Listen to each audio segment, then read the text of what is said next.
딸의 상견례 자리에서 제가 한 거짓말 하나가 모든 걸 무너뜨릴 뻔했습니다. 40년 동안 숨겨온 비밀이 드러나는 순간 저는 딸의 행복과 제 양심 사이에서 선택해야 했죠.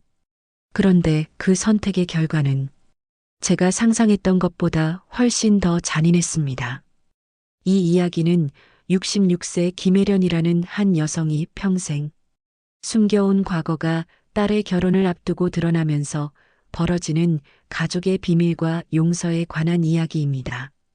상견례 자리에서 터진 한마디 질문, 세탁소에서 우연히 들린 이름, 그리고 체면을 중시하는 시어머니의 추궁이 시작되면서 제 손은 떨리고 있었습니다. 찻잔을 들어 올리는 것조차 버거웠어요. 맞은편에 앉은 이면숙 여사의 시선이 제 얼굴을 훑고 지나갈 때마다 심장이 쿵쾅거렸죠. 딸 채린이가 제 옆에서 상냥하게 차를 권했습니다. 저는 고개를 끄덕이며 억지로 미소를 지었어요. 오늘은 딸의 상견례 날이었습니다. 38년을 키워온 제 딸이 드디어 좋은 사람을 만나 결혼을 하게 됐죠. 은기라는 청년은 정말 괜찮은 사람이었어요. 착하고 성실하고 무엇보다 제 딸을 진심으로 아끼는 게 눈에 보였습니다. 하지만 문제는 그의 어머니였죠. 이면숙 여사. 소문으로만 들었던 분이었습니다. 집안 내력을 따지고 체면을 중시하고 모든 걸 완벽하게 맞추려는 분이라고 했어요. 저는 그 소문을 듣는 순간부터 불안했습니다. 왜냐하면 저에게는 숨겨야 할 과거가 있었거든요. 이면숙 여사가 찻잔을 내려놓으며 입을 열었습니다. 저는 그 순간 온몸이 굳어버렸죠. 이제 시작이구나 싶었어요. 그분의 눈빛이 날카로웠습니다.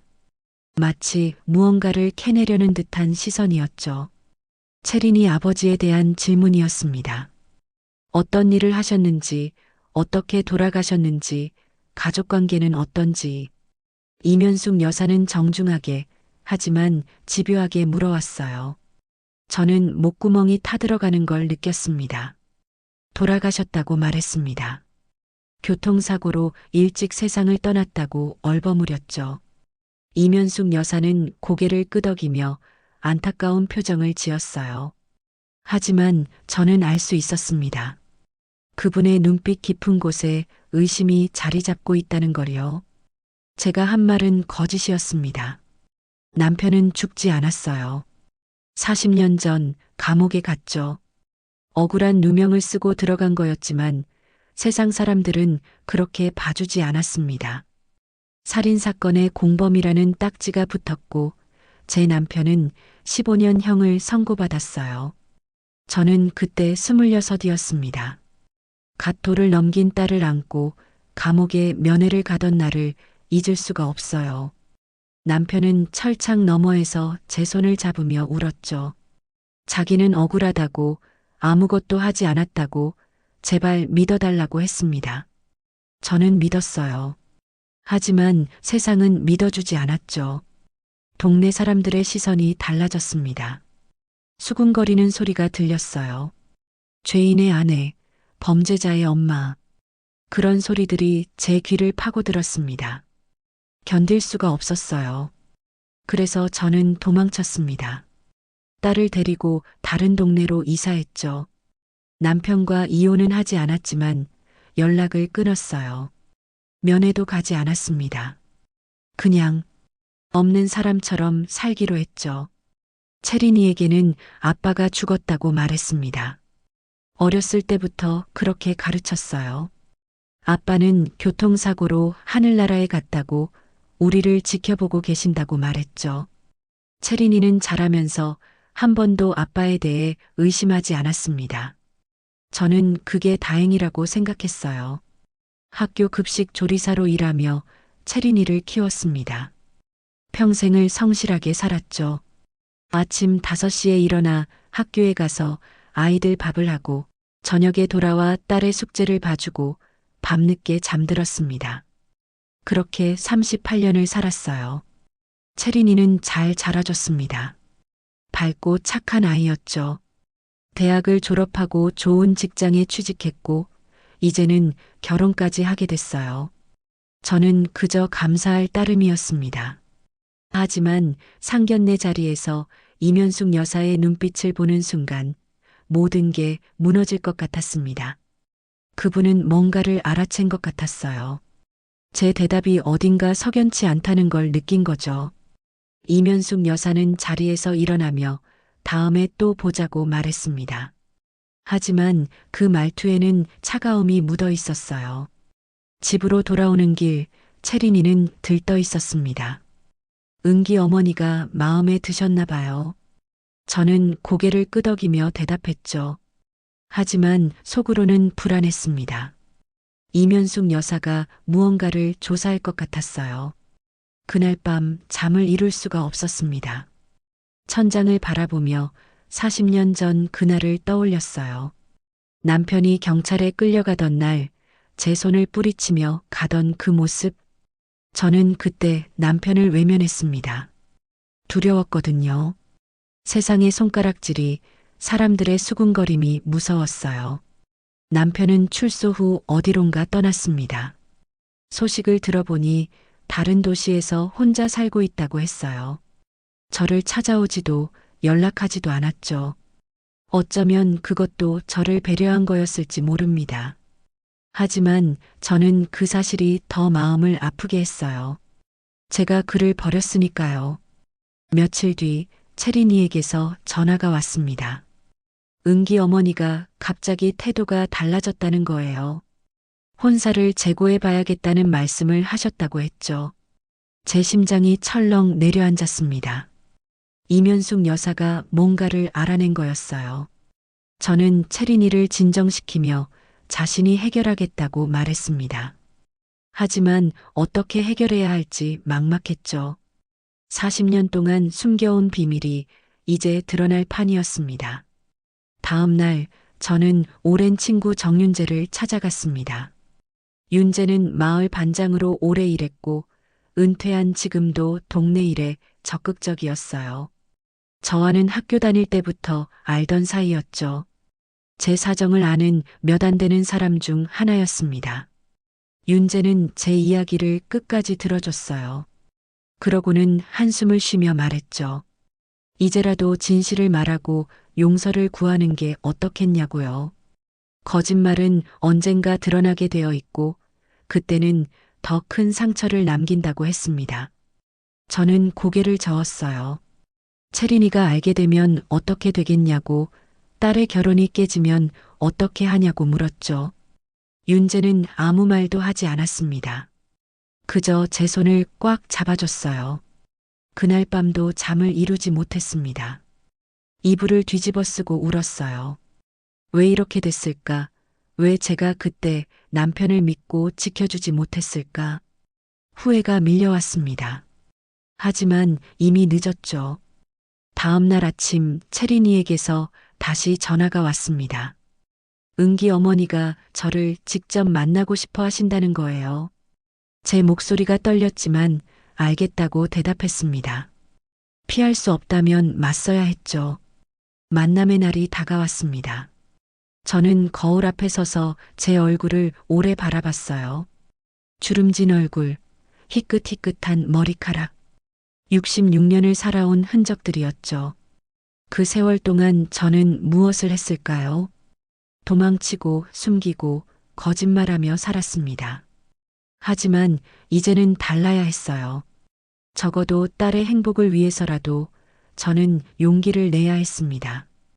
이면숙 여사를 만나러 가는 길, 제 발걸음은 무거웠지만 마음은 조금씩 단단해지고 있었어요.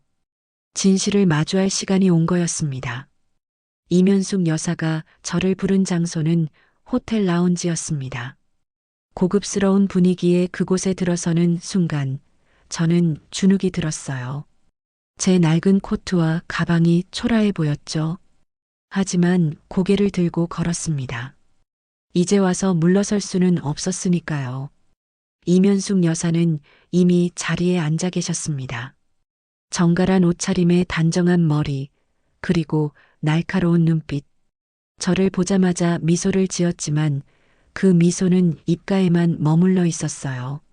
눈은 웃지 않고 있었죠. 저는 맞은편에 앉았습니다. 이면숙 여사는 천천히 커피를 마시며 말을 꺼냈어요. 상견례 이후 이것저것 알아봤다고 했습니다. 김혜련이라는 이름을, 제가 살았던 동네를, 그리고 과거의 일들을요. 제 손이 떨렸습니다.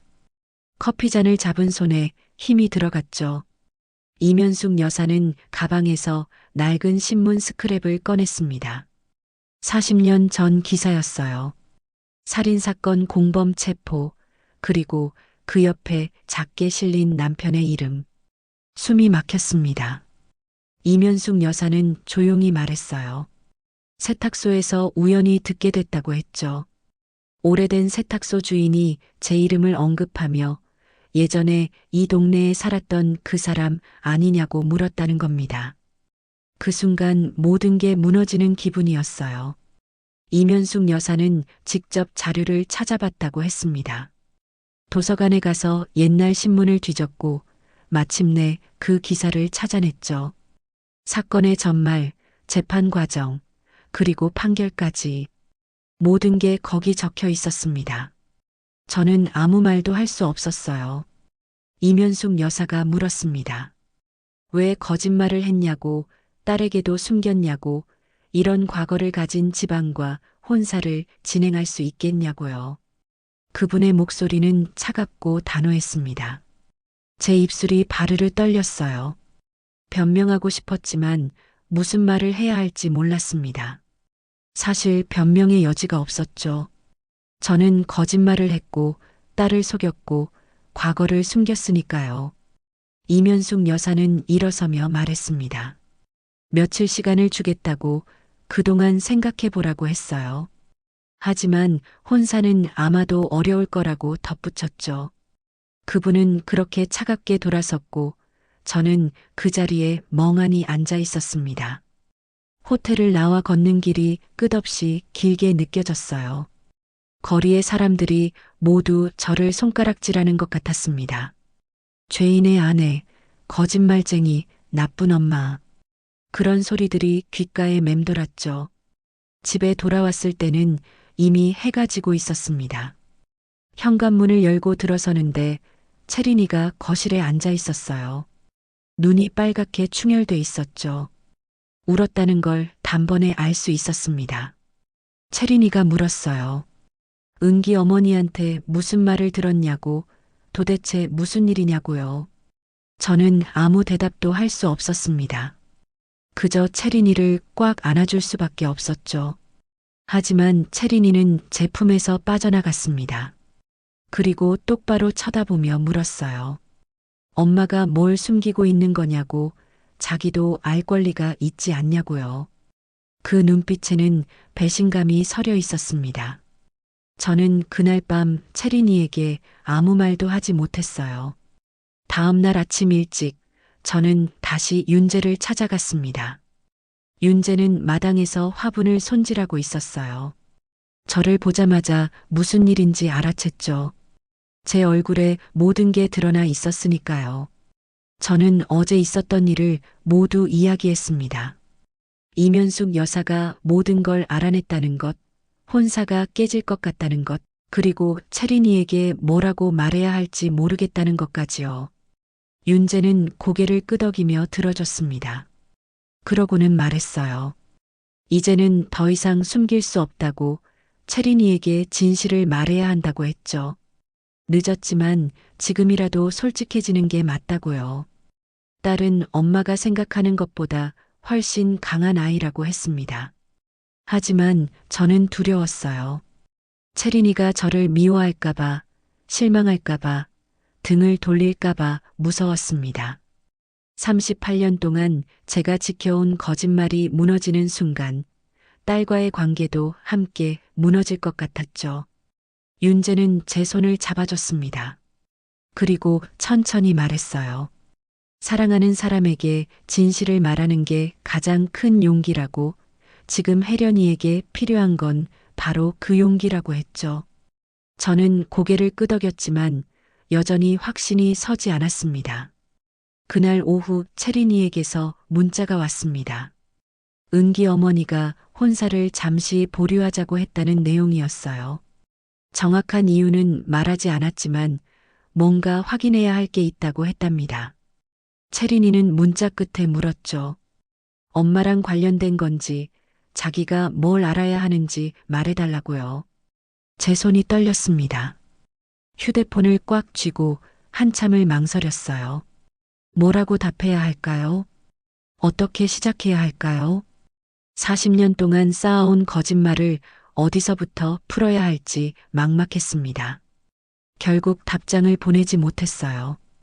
그날 밤 저는 오래된 상자를 꺼냈습니다.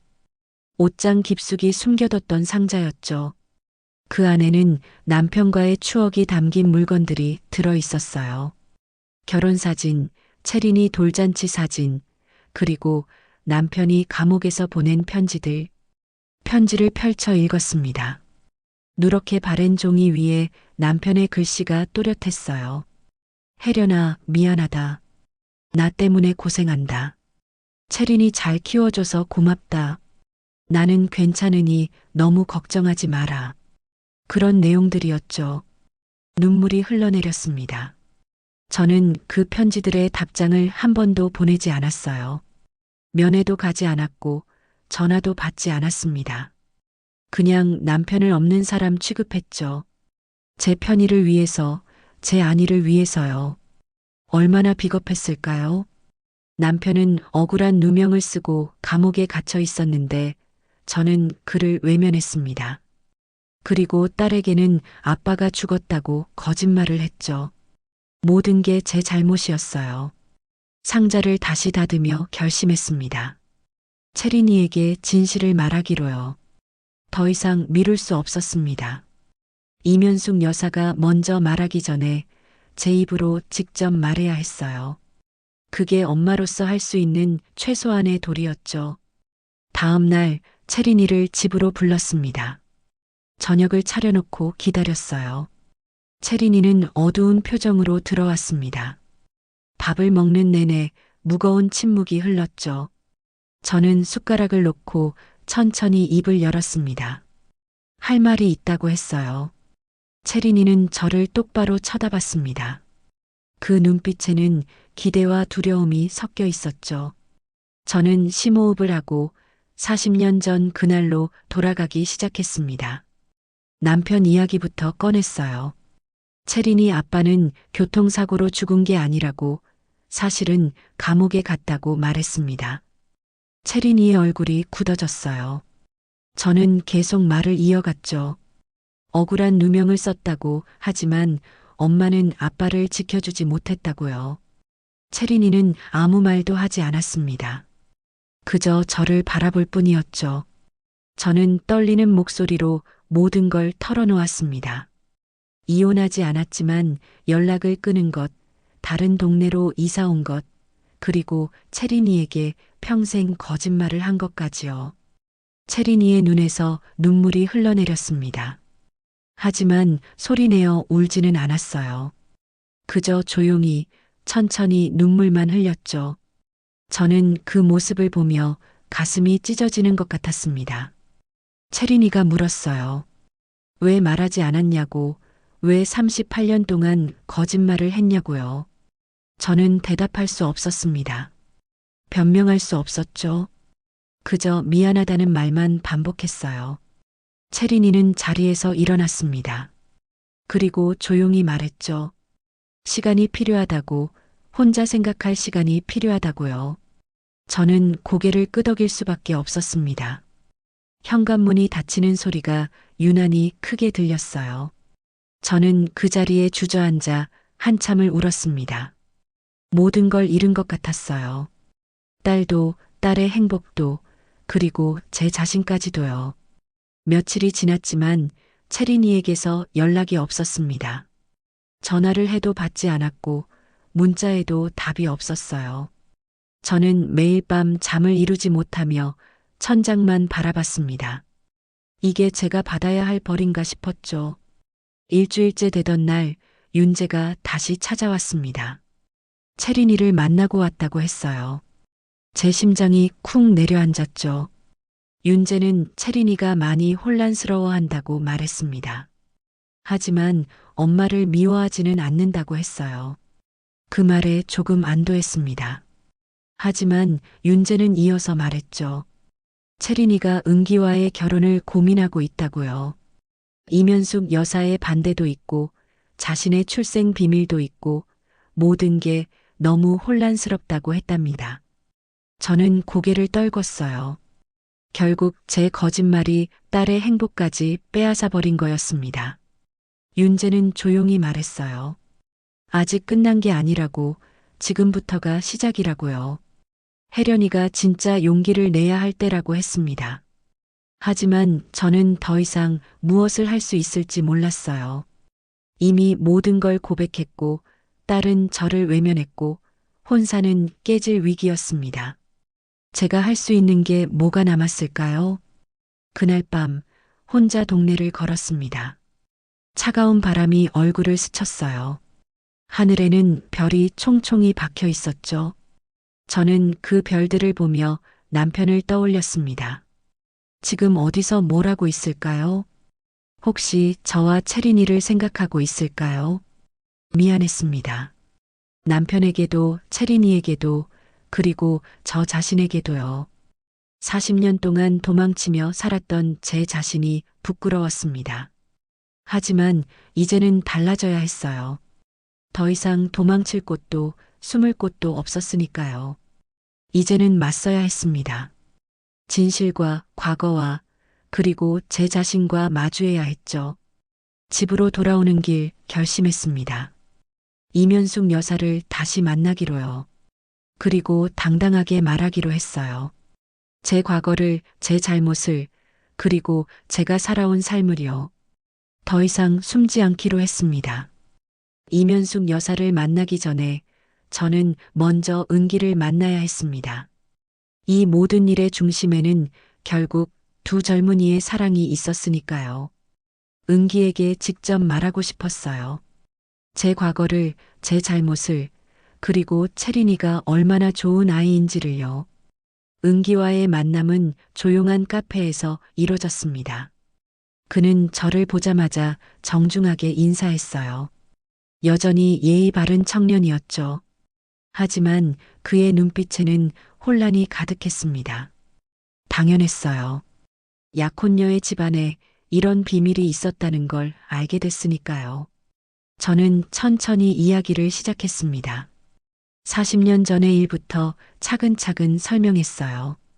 남편이 억울한 누명을 쓴 것, 제가 그를 외면한 것, 채린이에게 거짓말을 한 것, 모든 걸 숨김없이 말했죠.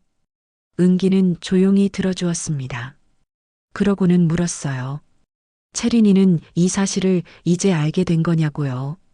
저는 고개를 끄덕였습니다. 며칠 전에 말했다고 채린이가 충격을 받아 연락이 끊겼다고 했죠. 은기의 얼굴이 어두워졌어요. 은기가 말했습니다. 어머니가 혼사를 반대하시는 이유를 이제 알겠다고요. 하지만 자신은 채린이를 사랑한다고 과거가 어떻든 그건 중요하지 않다고 했어요. 그 말에 제 눈가가 뜨거워졌습니다. 하지만 저는 말했어요. 어머니를 설득하기는 어려울 거라고 이면숙 여사는 집안 체면을 무엇보다 중요하게 생각하시는 분이라고요. 은기는 잠시 침묵했다가 천천히 말했습니다. 어머니와 한번 제대로 이야기해 보겠다고요. 카페를 나서는 은기의 뒷모습을 바라보며 생각했습니다. 저 청년이 과연 어머니를 설득할 수 있을까요? 이면숙 여사의 단호한 태도를 바꿀 수 있을까요? 저는 확신이 서지 않았어요. 그날 저녁 뜻밖에도 채린이에게서 전화가 왔습니다. 일주일 만이었어요. 채린이의 목소리는 쉬어 있었죠. 저는 떨리는 손으로 전화를 받았습니다. 채린이가 만나자고 했어요. 저는 당장이라도 달려가고 싶었지만 채린이가 정한 시간을 기다렸습니다. 다음 날 오후 우리는 한강공원에서 만났습니다. 채린이는 벤치에 앉아 강물을 바라보고 있었어요. 저는 조심스럽게 다가가 옆에 앉았죠. 한동안 아무 말도 하지 않았습니다. 그저 함께 강물을 바라볼 뿐이었어요. 채린이가 먼저 입을 열었습니다. 며칠 동안 많은 생각을 했다고요. 화도 났고 배신감도 느꼈고 모든 게 혼란스러웠다고 했어요. 저는 고개를 숙인 채 듣고 있었습니다. 제가 할 수 있는 건 그것뿐이었죠. 채린이가 계속 말했어요. 하지만 곰곰이 생각해 보니 엄마가 왜 그런 선택을 했는지 조금은 이해가 된다고요. 26의 나이에 갓난아기를 안고 온 세상의 손가락질을 받으며 살아야 했던 엄마의 심정이 어땠을지 상상해 봤다고 했습니다. 제 눈에서 눈물이 흘러내렸어요. 채린이는 저를 보며 말했습니다. 그래도 거짓말은 아팠다고 38년 동안 진실을 숨긴 건 용서하기 어렵다고요. 저는 고개를 끄덕였어요. 당연한 말이었으니까요. 하지만 채린이는 이어서 말했죠. 그럼에도 불구하고 엄마는 평생 저를 위해 살았다고요. 새벽에 일어나 밥을 하고 밤늦게까지 일하고 단 한 번도 자신을 위한 시간을 갖지 않았다고요. 그게 엄마의 속죄 방식이었다는 걸 안다고 했습니다. 저는 채린이를 꽉 안았어요. 채린이도 제 품에 안겨 울었습니다. 우리는 한참을 그렇게 안고 울었죠. 지나가는 사람들이 쳐다봤지만 상관없었어요. 그 순간만큼은 세상에 저희 둘뿐인 것 같았습니다. 울음을 그치고 나서 채린이가 물었어요. 아빠는 지금 어디에 계시냐고요. 저는 마지막으로 들은 소식을 말했습니다. 다른 도시에서 혼자 살고 계신다고 연락은 하지 않고 있다고요. 채린이는 한참을 생각하더니 말했죠. 한번 찾아뵙고 싶다고요. 그 말에 제 심장이 철렁했습니다. 남편을 만난다는 것, 40년 만에 그를 다시 마주한다는 것. 저는 준비가 되지 않았어요. 하지만 채린이의 눈빛을 보니 이건 제 문제가 아니라 채린이의 권리라는 걸 깨달았습니다. 채린이에게는 아빠를 만날 권리가 있었어요. 저는 고개를 끄덕였습니다. 알아보겠다고 연락처를 수소문해 보겠다고 말했죠. 채린이는 고맙다며 제 손을 꽉 잡아줬어요. 그날 밤 저는 윤재에게 전화했습니다. 남편의 연락처를 아느냐고 물었어요. 윤재는 잠시 침묵하더니 알고 있다고 했습니다. 사실 몇 년 전부터 가끔 연락하고 지냈다고요. 저는 놀랐어요. 윤재가 남편과 연락하고 있었다는 사실이 믿기지 않았죠. 윤재가 말했습니다. 남편이 언제나 혜련이와 채린이를 그리워했다고요. 하지만 찾아가지 못했다고 자신 때문에 힘들어할까봐 멀리서 지켜만 봤다고 했어요. 제 가슴이 미어지는 것 같았습니다. 윤재는 남편의 전화번호를 알려줬어요. 하지만 직접 연락은 혜련이가 해야 한다고 그게 맞다고 했죠. 저는 휴대폰에 그 번호를 저장했습니다. 하지만 전화를 걸 용기는 나지 않았어요. 며칠이 지났습니다. 저는 매일 그 번호를 바라만 봤어요. 전화를 걸려고 손가락을 올렸다가도 다시 내렸죠. 40년 만에 무슨 말을 해야 할까요? 어떻게 시작해야 할까요? 채린이가 재촉했습니다. 아빠 연락처를 찾았냐고, 언제 연락할 거냐고 물었어요. 저는 더 이상 미룰 수 없었습니다. 어느 날 저녁 깊은 숨을 들이쉬고 전화를 걸었어요. 신호음이 울렸습니다. 한 번, 두 번, 세 번. 제 심장은 미친 듯이 뛰고 있었어요. 네 번째 신호음이 끝날 무렵 전화가 연결됐습니다. 남편의 목소리가 들렸어요. 40년 만에 듣는 그 목소리는 낮고 쉬어 있었지만 여전히 익숙했습니다. 저는 한동안 아무 말도 하지 못했어요. 목이 메어 소리가 나오지 않았죠. 남편이 다시 물었습니다. 누구시냐고요? 저는 떨리는 목소리로 대답했어요. 나라고, 혜련이라고요. 전화 너머로 숨소리가 멈추는 게 느껴졌습니다. 긴 침묵이 흘렀어요. 그러고는 남편이 조용히 말했습니다. 혜련아 라고요. 그 한마디에 지난 40년이 모두 담겨 있는 것 같았어요. 저는 눈물을 참으며 말했습니다. 채린이가 당신을 만나고 싶어 한다고요. 남편은 아무 대답도 하지 않았습니다. 하지만 전화기 너머로 울음소리가 들렸어요. 남편이 울고 있었죠. 저도 함께 울었습니다. 말없이 그저 전화기를 붙잡고 함께 울었어요. 한참 뒤에 남편이 말했습니다. 채린이를 만날 수 있냐고요. 저는 그렇다고 대답했어요. 채린이가 기다리고 있다고 만나러 오라고 했죠. 남편은 고맙다며 전화를 끊었습니다. 전화를 끊고 나서 저는 한참을 그 자리에 앉아 있었어요. 40년 만에 남편과 통화를 한 거였습니다. 그동안 제가 외면했던, 도망쳤던, 없는 사람 취급했던 그 사람. 이제 곧 다시 만나게 될 거예요. 두렵기도 하고, 떨리기도 하고, 미안하기도 했습니다. 채린이에게 남편과 통화했다고 말했어요. 채린이는 기뻐하며 언제 만나냐고 물었죠. 저는 다음 주말로 약속을 잡았다고 말했습니다. 채린이의 얼굴이 환해졌어요. 하지만 그 순간 은기에게서 전화가 왔습니다. 급한 목소리였어요. 어머니가 내일 혜련 어머니를 다시 만나고 싶어 하신다는 거예요. 정식으로 이야기를 나누고 싶으시다고 했죠. 제 가슴이 철렁했습니다. 이면숙 여사와의 두 번째 만남. 이번에는 어떤 이야기가 오갈까요? 혼사를 완전히 깨겠다는 통보일까요? 아니면 다른 조건을 제시할까요? 저는 알 수 없었어요.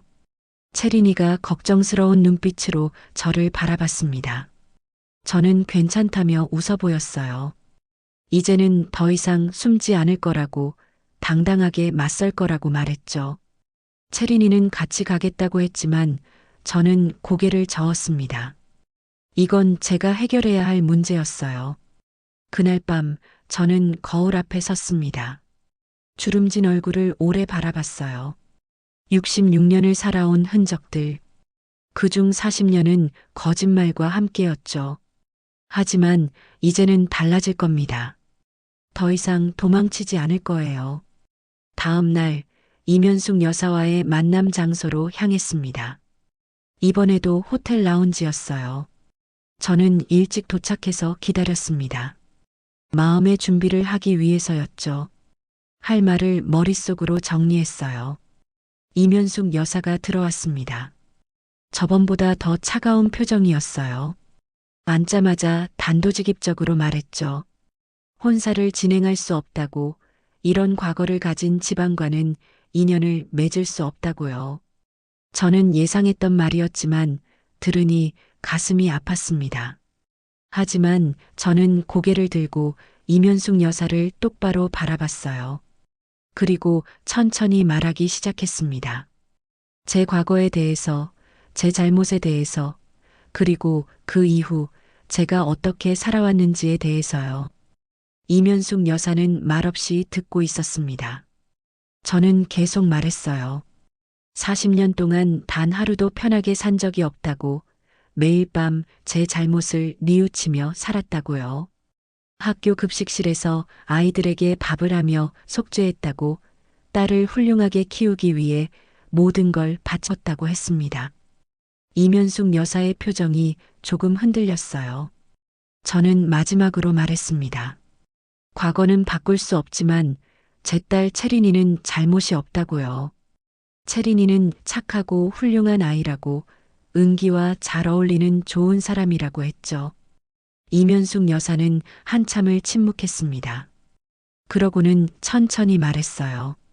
생각할 시간을 달라고, 쉽게 결정할 수 있는 문제가 아니라고요. 저는 고개를 끄덕였습니다. 그것만으로도 감사했어요. 라운지를 나서는데 뒤에서 이면숙 여사의 목소리가 들렸습니다. 김 여사라고 부르는 소리였어요. 저는 돌아봤죠. 이면숙 여사가 말했습니다. 용기 있는 분이시라고 그 말 한마디만 남기고 돌아서셨어요. 저는 그 자리에 서서 한참을 그분의 뒷모습을 바라봤습니다. 혹시 희망이 있는 걸까요? 혼사가 성사될 수 있을까요? 저는 확신할 수 없었지만 적어도 제가 할 수 있는 건 다 했다는 생각이 들었어요. 집으로 돌아오는 길 채린이에게 전화했습니다. 만남이 어땠는지 물었죠. 저는 솔직하게 말했어요. 이면숙 여사가 생각할 시간을 달라고 했다고, 아직 희망을 버리면 안 된다고요. 채린이는 알겠다며 엄마를 믿는다고 했습니다. 그날 밤 저는 오랜만에 깊이 잠들었어요. 40년 만에 처음으로 편안한 잠이었습니다. 더 이상 숨길 게 없었고, 더 이상 도망칠 필요도 없었으니까요. 진실을 마주했고, 용기를 냈고, 당당하게 맞섰으니까요. 이제 남은 건 기다리는 것 뿐이었습니다. 일주일이 지났지만 이면숙 여사로부터 아무런 연락이 없었습니다. 매일 아침 눈을 뜨면 가장 먼저 휴대폰을 확인했어요. 하지만 아무것도 없었죠. 채린이도 은기에게서 별다른 소식을 듣지 못했다고 했습니다. 기다림은 생각보다 고통스러웠어요. 그 사이 남편을 만날 날이 다가왔습니다. 주말 오후 조용한 공원에서 만나기로 했어요. 채린이와 함께 공원으로 향하는 길, 제 손은 계속 떨렸습니다. 40년 만에 남편을 다시 만난다는 게 실감이 나지 않았죠. 벤치에 앉아 기다리는데 멀리서 한 남자가 걸어오고 있었습니다. 허리가 구부정하고 머리가 희끗한 노인이었어요. 하지만 그 걸음걸이는 익숙했죠. 남편이었습니다. 제 옆에 앉은 채린이가 손을 꽉 잡았어요. 남편이 가까이 왔습니다. 우리와 몇 미터 떨어진 곳에서 멈춰 섰어요. 그리고 채린이를 바라봤죠. 눈가가 촉촉이 젖어 있었습니다. 채린이도 일어나서 천천히 다가갔어요. 저는 그 자리에 앉아 두 사람을 바라봤습니다. 아버지와 딸이 40년 만에 만나는 순간이었어요. 남편은 떨리는 손으로 채린이의 얼굴을 쓰다듬었죠. 채린이는 눈물을 흘리며 아빠라고 불렀습니다. 그 한마디에 남편이 무너졌어요. 채린이를 꽉 안고 소리내어 울었죠. 미안하다고, 정말 미안하다고 반복했습니다. 채린이도 남편의 품에 안겨 함께 울었어요. 저도 울고 있었습니다. 벤치에 앉아 두 사람을 바라보며 조용히 눈물을 흘렸어요. 이 순간을 위해 40년이 필요했구나 싶었습니다. 늦었지만 이제라도 만나게 돼서 다행이라고 생각했죠. 한참 뒤 세 사람은 벤치에 나란히 앉았습니다. 남편은 그동안 어떻게 살았는지 이야기했어요. 출소 후 작은 공장에서 일했다고, 힘들었지만 견뎌냈다고요. 그리고 늘 혜련이와 채린이를 생각했다고 말했습니다. 채린이가 물었어요. 왜 찾아오지 않았냐고요. 남편은 고개를 저었습니다. 찾아가면 더 힘들게 할 것 같았다고, 그냥 멀리서 행복하기만 바랐다고 했죠. 채린이는 아빠의 손을 꽉 잡았어요. 저는 남편에게 말했습니다. 미안하다고, 그때 지켜주지 못해서 미안하다고요. 남편은 고개를 저었어요. 이해한다고, 그때 나도 혜련이를 원망하지 않았다고 했습니다. 다만 채린이가 잘 자라줘서 고맙다고 했죠. 우리는 한참을 그렇게 앉아 있었어요. 40년의 세월이 무색하게, 마치 어제 헤어진 가족처럼 느껴졌습니다. 채린이는 남편에게 결혼 이야기를 꺼냈어요. 좋은 사람을 만났다고, 곧 결혼할 거라고 말했죠. 남편의 얼굴이 환해졌습니다. 축하한다며 채린이의 손을 다시 잡았어요. 하지만 저는 말하지 못했습니다. 혼사가 위기에 처했다는 것을, 이면숙 여사가 반대하고 있다는 것을요. 해가 질 무렵 우리는 헤어졌습니다. 남편은 다시 연락하자며 손을 흔들었어요. 채린이는 꼭 결혼식에 오셔야 한다고 말했죠. 남편은 고개를 끄덕이며 약속한다고 했습니다. 집으로 돌아오는 길 채린이가 말했어요.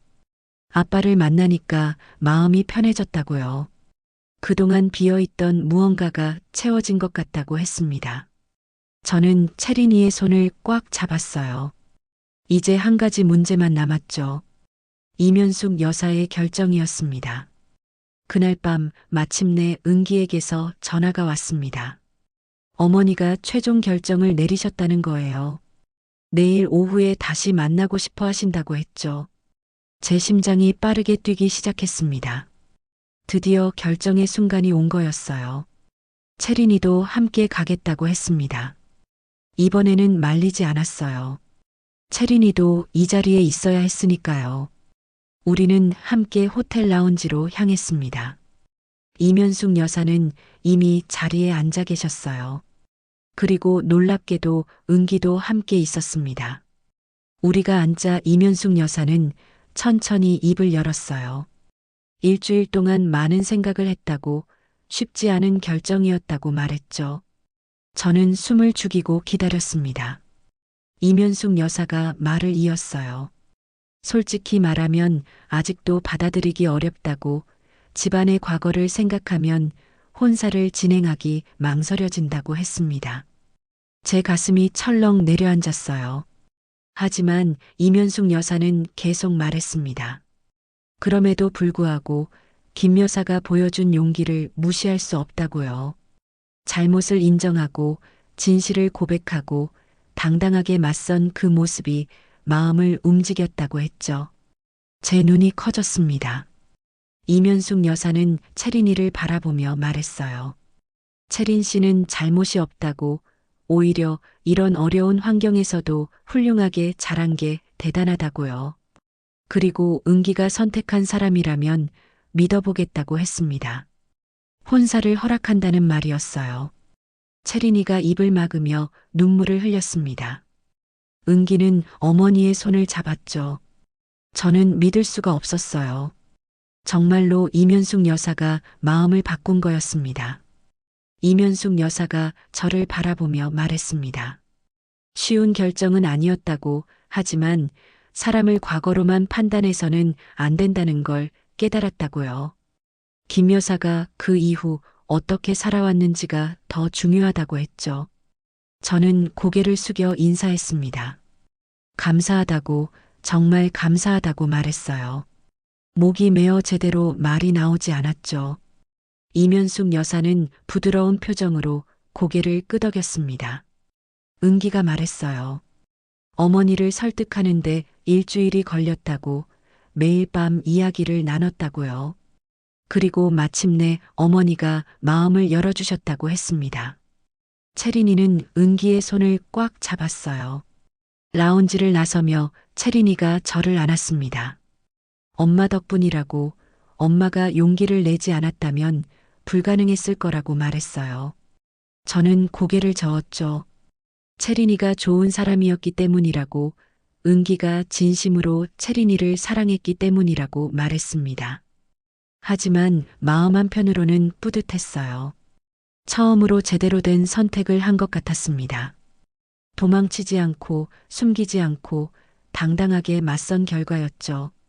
비록 늦었지만 이제라도 옳은 길을 선택한 게 다행이었어요. 그날 저녁 윤재에게 전화했습니다. 모든 일이 잘 풀렸다고, 채린이가 결혼할 수 있게 됐다고 말했어요. 윤재는 진심으로 축하한다며 기뻐했죠. 그리고 말했습니다. 혜련이가 용기를 냈기 때문이라고요. 며칠 뒤 채린이와 은기의 결혼 날짜가 정해졌습니다. 2달 뒤였어요. 준비할 게 많았지만 행복한 시간이었죠. 채린이는 매일 웃으며 결혼 준비를 했고, 저도 딸을 도우며 바쁘게 움직였습니다. 남편에게도 연락했어요. 결혼식 날짜를 알려줬죠. 남편은 기뻐하며 꼭 참석하겠다고 약속했습니다. 그리고 물었어요. 혜련이도 괜찮냐고요. 저는 괜찮다고 대답했습니다. 이제는 괜찮아요. 결혼 준비를 하는 동안 저는 많은 생각을 했습니다. 40년 동안 잘못된 선택 때문에 얼마나 많은 시간을 낭비했는지요. 하지만 후회하지 않기로 했어요. 그 시간들이 있었기에 지금의 저가 있으니까요. 어느 날 이면숙 여사에게서 연락이 왔습니다. 함께 차를 마시고 싶다는 거예요. 저는 놀랐지만 기꺼이 응했죠.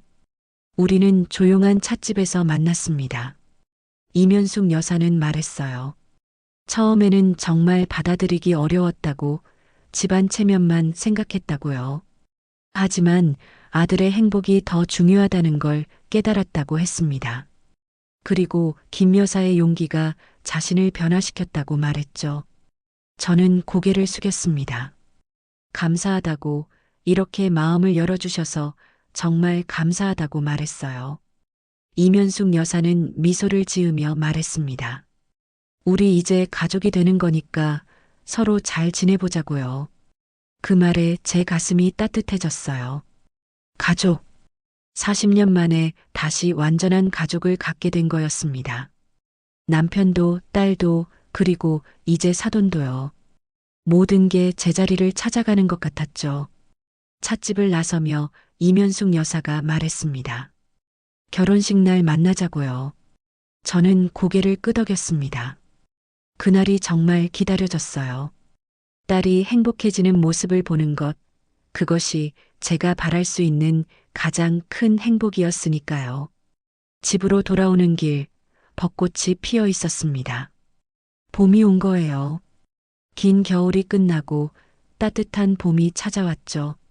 저에게도 이제 봄이 온 것 같았습니다. 40년 동안의 긴 겨울이 끝나고 따뜻한 봄이 시작된 거예요. 그날 밤 오래된 신문 기사를 꺼냈습니다. 40년 전 그 기사를 오래 바라봤어요. 이제는 이것도 놓아줄 때가 된 것 같았습니다. 과거에 얽매이지 않고 앞으로 나아갈 때가 됐죠. 하지만 아직 찢지는 않았어요. 결혼식이 끝난 후에 하기로 했습니다. 모든 게 완전히 끝나고 새로운 시작을 할 때 함께 태워버리기로요. 그게 맞는 것 같았어요. 체린이에게서 전화가 왔습니다. 내일 웨딩드레스 피팅이 있다며 함께 가자고 했어요. 저는 당연히 간다고 대답했죠. 딸의 웨딩드레스를 보는 것, 생각만 해도 가슴이 벅차올랐습니다. 다음 날 웨딩숍에서 체린이의 드레스 입은 모습을 봤어요. 정말 아름다웠습니다. 제 딸이 이렇게 예쁜 신부가 되다니요. 눈물이 났지만 참았어요. 체린이는 거울을 보며 미소 지었죠. 행복해 보였습니다. 체린이가 물었어요. 엄마는 행복하냐고요. 저는 고개를 끄덕였습니다. 행복하다고, 정말 행복하다고 말했어요. 그건 거짓말이 아니었죠. 진심이었습니다. 웨딩숍을 나서며 체린이가 제 팔짱을 꼈습니다. 엄마 사랑한다고 말했어요. 저도 사랑한다고 대답했죠.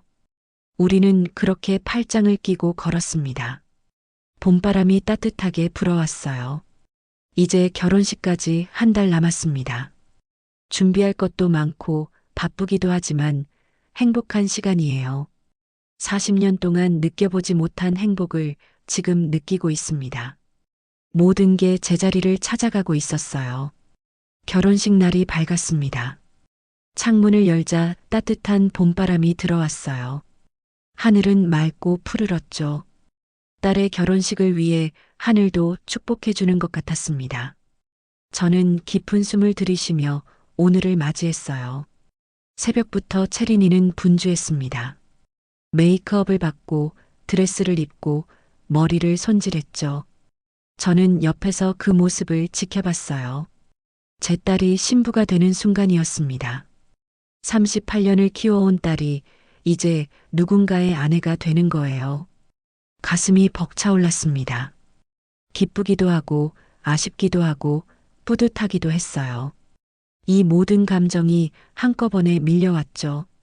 체린이는 거울을 보며 미소 지었습니다. 정말 행복해 보였어요. 예식장으로 향하는 차 안에서 체린이가 제 손을 잡았습니다. 엄마 덕분이라고, 엄마가 용기 내지 않았다면 오늘이 없었을 거라고 말했어요. 저는 고개를 저었죠. 채린이가 강했기 때문이라고, 모든 걸 받아들여준 채린이가 대단한 거라고 말했습니다. 예식장에 도착했을 때 많은 사람들이 기다리고 있었어요. 친구들, 동료들, 그리고 가족들이 모두 모였죠. 저는 그 사람들을 보며 마음이 따뜻해졌습니다. 채린이를 축하하기 위해 이렇게 많은 사람이 왔다는 게 감사했어요. 그리고 멀리서 한 사람이 보였습니다. 남편이었어요. 단정한 양복을 입고 서 있었죠. 40년 만에 보는 남편의 정장 차림이었습니다. 저는 천천히 다가갔어요. 남편도 저를 보며 미소 지었습니다.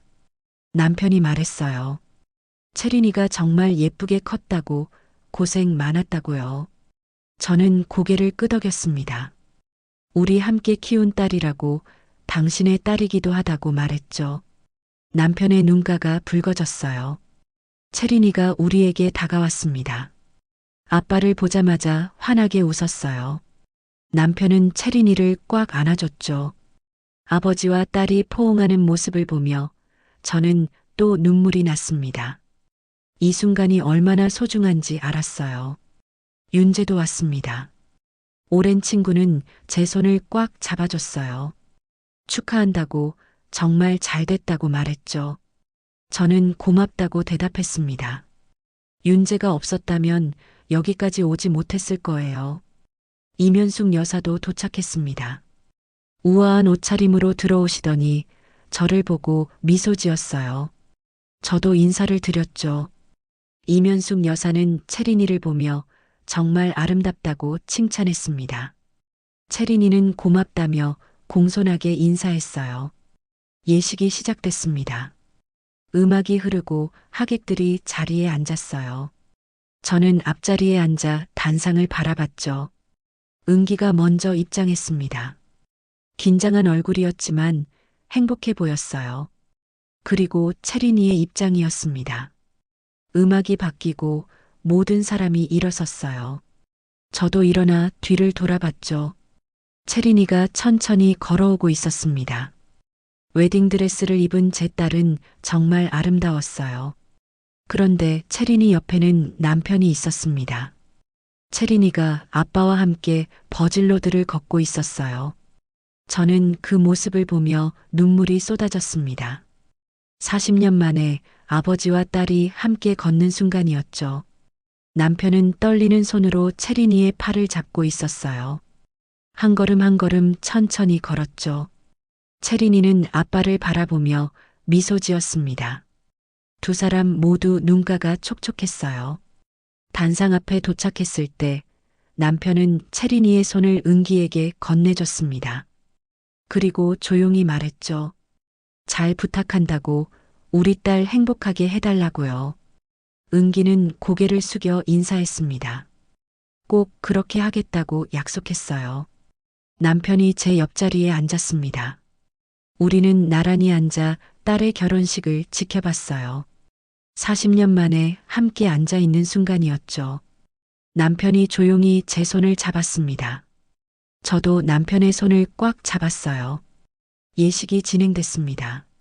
주례 선생님의 말씀이 이어졌고 두 사람은 서약을 했어요.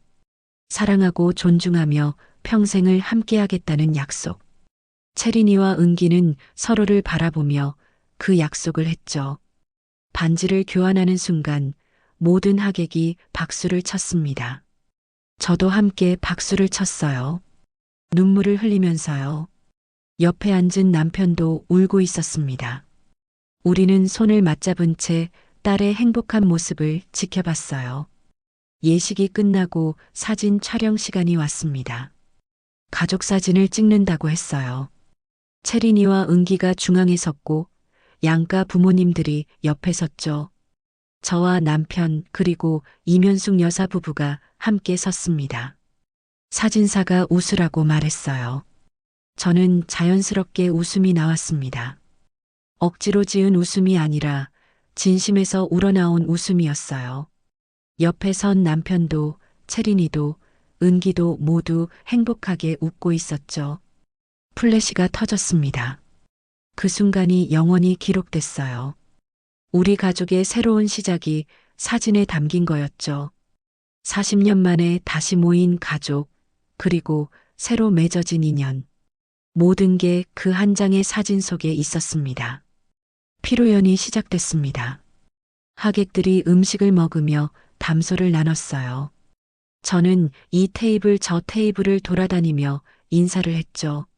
모두 축하한다며 따뜻한 말을 건넸습니다. 윤재가 다가와 말했어요. 정말 잘 됐다고, 혜련이가 행복해 보인다고요. 저는 고맙다고 대답했습니다. 윤재가 없었다면 여기까지 못 왔을 거라고, 정말 고맙다고 말했죠. 윤재는 손사래를 치며 웃었어요. 이면숙 여사도 다가오셨습니다. 오늘 정말 좋은 날이라고, 두 사람이 행복하게 잘 살기를 바란다고 말씀하셨어요. 저도 감사하다고 인사드렸죠. 이면숙 여사는 부드러운 미소를 지으며 말했습니다. 이제 우리 가족이니까 자주 보자고요. 피로연이 끝나고 사람들이 하나둘 떠났습니다. 채린이와 은기도 신혼여행을 위해 떠날 준비를 했어요. 저는 채린이를 꽉 안아줬죠. 행복하라고, 정말 행복하라고 말했습니다. 채린이는 걱정하지 말라며 웃었어요. 남편도 채린이를 안아줬습니다. 아빠 역할을 제대로 못해줘서 미안하다고 말했어요. 채린이는 고개를 저었죠. 오늘 함께 버질로드를 걸어준 것만으로도 충분하다고, 정말 고맙다고 말했습니다. 채린이와 은기가 떠났습니다. 손을 흔들며 차에 타는 모습을 보며 저는 또 눈물이 났어요. 하지만 슬픈 눈물은 아니었습니다. 기쁜 눈물이었죠. 제 딸이 행복을 찾았다는 것, 그것만으로도 충분했어요. 예식장이 텅 비었습니다. 저와 남편만 남아 있었어요. 우리는 나란히 서서 빈 예식장을 바라봤죠. 한참을 말없이 서 있다가 남편이 물었습니다. 이제 어떻게 할 거냐고요? 저는 천천히 대답했습니다. 다시 시작하고 싶다고요. 40년 전으로 돌아갈 수는 없지만 지금부터라도 제대로 살고 싶다고 말했어요. 남편은 고개를 끄덕였습니다. 자신도 그러고 싶다고 했죠. 우리는 예식장을 나섰습니다. 밖에는 벚꽃이 흩날리고 있었어요. 봄바람에 꽃잎들이 춤을 추듯 날아다녔죠. 저는 그 꽃잎들을 바라보며 걸었습니다. 남편이 옆에서 함께 걸었어요. 집으로 돌아와 저는 오래된 상자를 꺼냈습니다. 40년 동안 간직해온 그 상자였어요. 그 안에서 낡은 신문 기사를 꺼냈죠. 40년 전 그날의 기사. 이제는 정말 놓아줄 때가 됐습니다. 마당으로 나가 작은 화로를 준비했어요.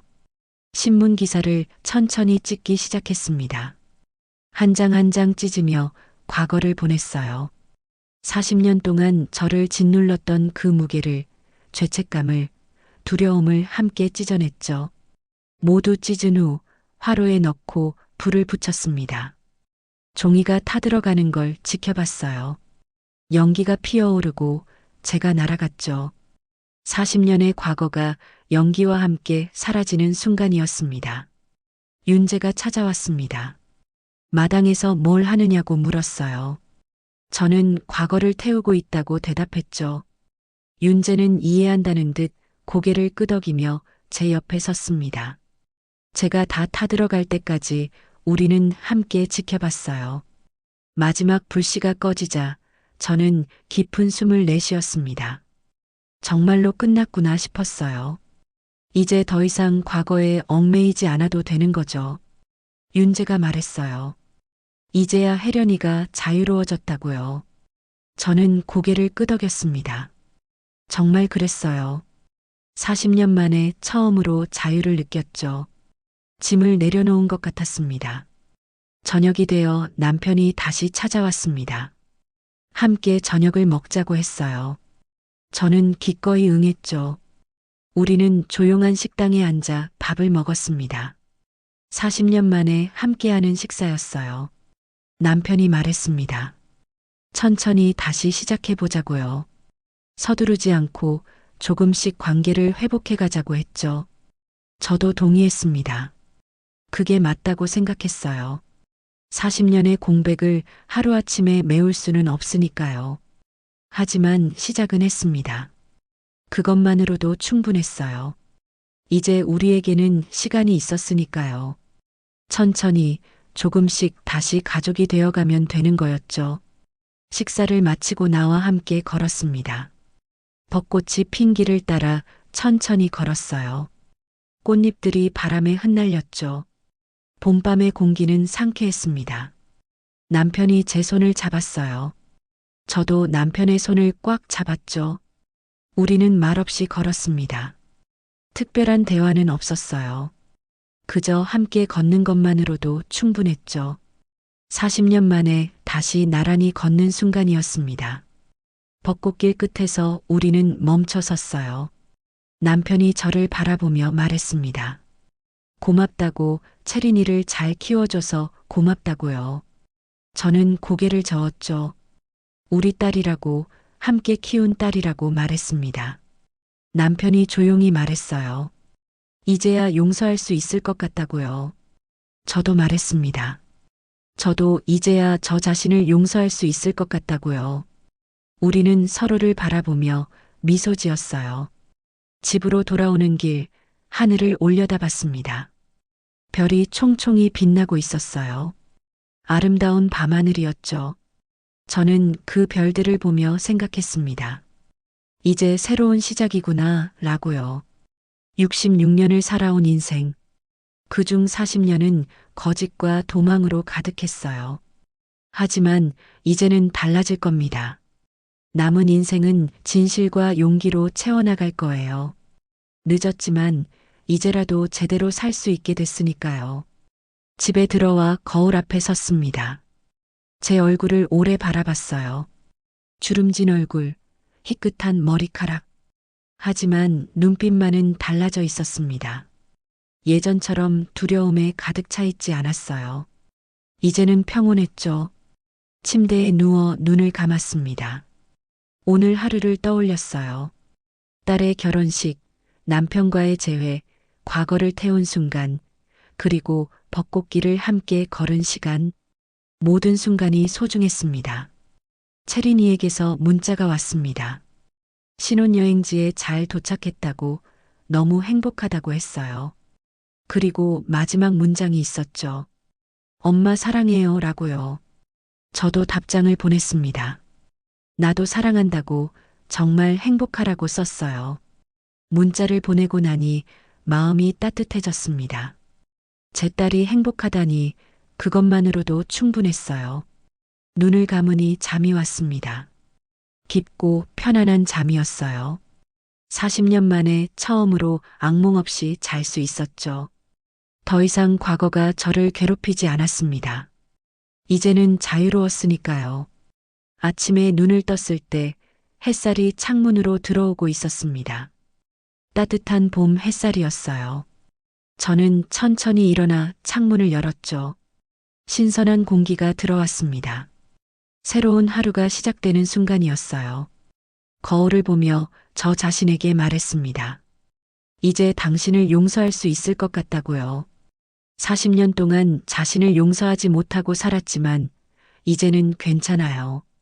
잘못을 인정했고 용기를 냈고 진실을 마주했으니까요. 새로운 시작입니다. 김혜련이라는 이름으로 더 이상 숨지 않고 도망치지 않고 당당하게 살아갈 겁니다. 남은 인생을 진실되게, 용기 있게, 그리고 행복하게 살아갈 거예요. 오늘도 햇살은 따뜻합니다. 벚꽃은 여전히 흩날리고 봄바람은 부드럽게 불어오죠.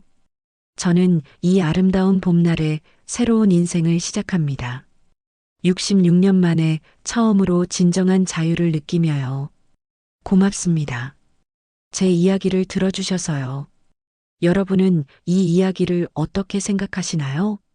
때로는 용기 내어 진실을 마주하는 것이 더 큰 행복을 가져온다는 것, 과거의 실수가 현재를 규정하지 않는다는 것을 이 이야기가 보여줬으면 합니다. 댓글로 여러분의 생각을 나눠주세요. 혹시 비슷한 경험이 있으시다면 또는 이 이야기에 대한 의견이 있으시다면 자유롭게 남겨주시기 바랍니다. 감사합니다.